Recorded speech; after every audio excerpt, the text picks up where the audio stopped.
Men o'z ustima zo'r javoblik olib, sizning ismdan Faridga shunday motor kunda birinchi yil shunday motor o'tdi. Qolgan yubileylar oldida ko'p bo'lsin, birgina yosh tugul. 10 yoshida, ondan da ko'proq 20. Alloh bersa, Xudoy Taala bersa shu aytib, shunday yubileylarni oshirashlar yazsin, shu istak qolsin deb ana 50 palto oldim.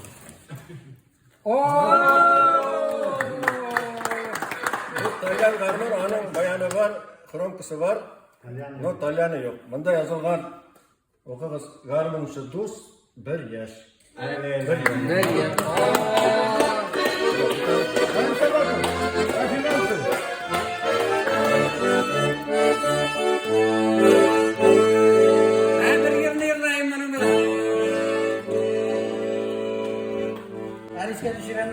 Tamam.